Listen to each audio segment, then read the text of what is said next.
Physics lesson में आपको दर्पण के बारे में बताया गया था। आज हम लोग दर्पण के लिए किरण आरेख नियम को जानेंगे। दर्पण के लिए किरण आरेख नियम को जानेंगे और एक किरण आरेख बहुत ज़्यादा इम्पोर्टेंट है जो आपको 10th तक ही नहीं बल्कि आगे पॉलिटेक्निक वगैरह में भी आपसे क्वेश्चन पूछता है कि कौन से वस्तु को कहाँ रखते हैं, कौन से वस्तु को कहाँ रखते हैं तो उसका प्रतिबिंब कैसा बनता है।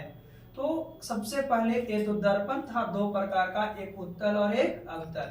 सबसे पहले हम लोग अवतल दर्पण के बारे में जानते हैं, किरण आरेख। क्या चीज के बारे में? अवतल दर्पण के बारे में, किरण आरेख।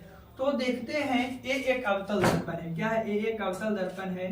एक भाग अवतल दर्पण के हम लोग डिफिनेशन जाने थे, जिसका परावर्तक सतह धंसा हो और रंजित किया हुआ भाग उठा हो, उस दर्पण को हम लोग अवतल दर्पण कहते थे। तो ये दर्पण था। ये दर्पण का एक प्रधान अक्ष है जिसको P और X से हम लोग क्या करते हैं? डिनोट करते हैं। ये आपका फोकस है और ये आपका वक्ता केंद्र है। तो जो आपका ध्रुव से फोकस और जितना दूरी होता है उतना ही दूरी फोकस से आपका क्या होता है? सेंटर का होता है, वक्ता त्रिज्या का। PF कहने का मतलब फोकस दूरी और P और C कहने का मतलब वक्ता त्रिज्या। तो इसमें 3 कंडीशन फॉलो होता है। अभी हम लोग अवतल के लिए चल रहे हैं, किरण आरेख तो 3 को। सबसे पहले क्या फॉलो होता है कि कहीं भी ऑब्जेक्ट को रखते हैं, कहीं भी ऑब्जेक्ट कहाँ कहाँ रख सकते हैं? तो एक P पर भी रख सकते हैं, एक F पर भी रख सकते हैं, एक C पर भी रख सकते हैं। कहाँ कंडीशन हुआ? एक P पर, एक कहाँ दूसरा कंडीशन? F पर, एक कहाँ कंडीशन हुआ?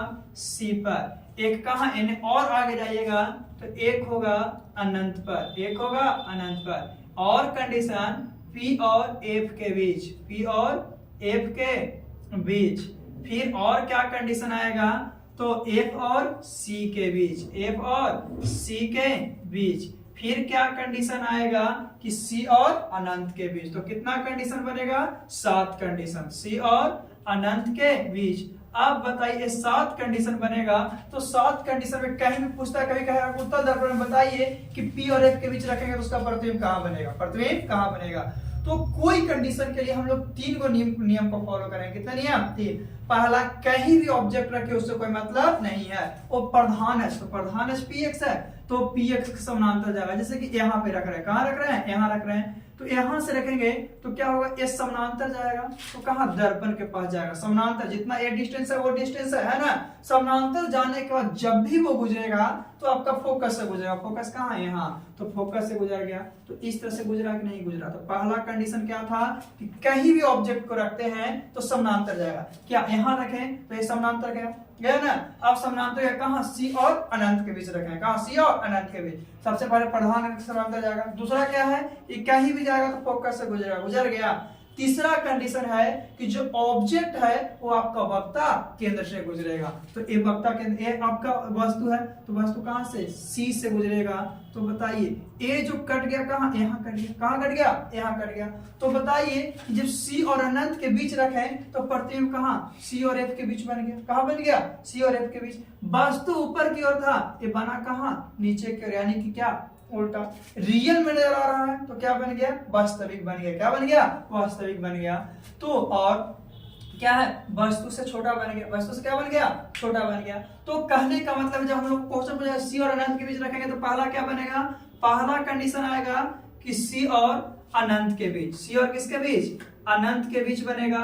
और कैसा बनेगा?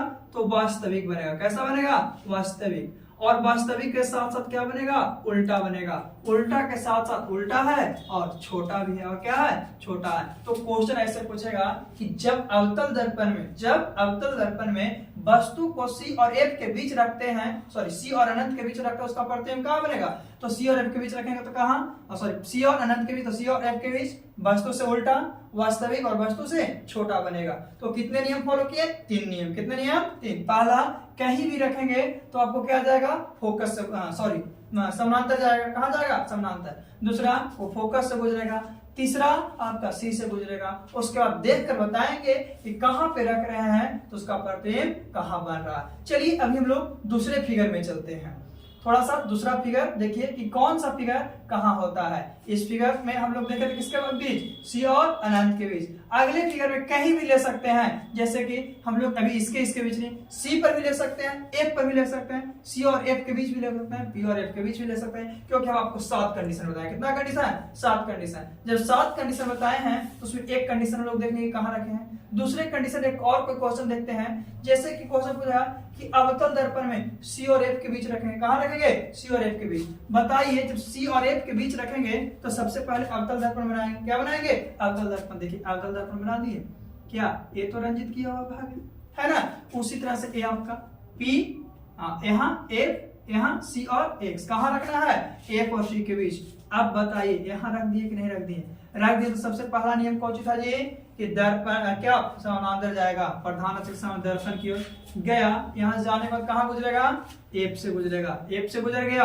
अब बताइएगा दूसरा क्या था कि ए गुजरेगा और जो वस्तु है उसी से गुजरेगा, तो वस्तु यहाँ से गुजरेगा तो कुछ यहाँ आके कटेगा, कटेगा कि नहीं कटेगा। तो बताइए ये वस्तु इतना छोटा था, ये इतना बड़ा, छोटा है कि बड़ा है, बड़ा है।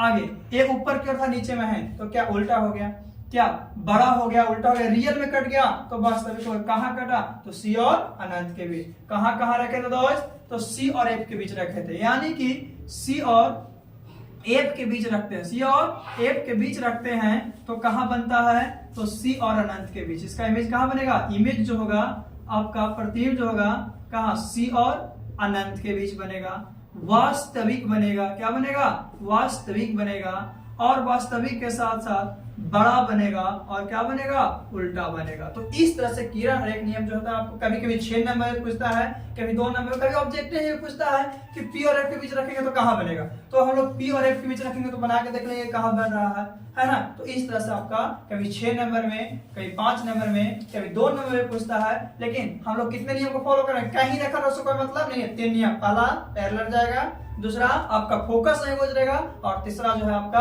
क्या है, तो जो वस्तु है वो आपका वक्ता केंद्र से गुजरेगा। यही आपका अवतल के साथ साथ उत्तल में भी फॉलो होता है। क्या चीज में, उत्तल में भी फॉलो होता है। ये था आपका किरण आरेख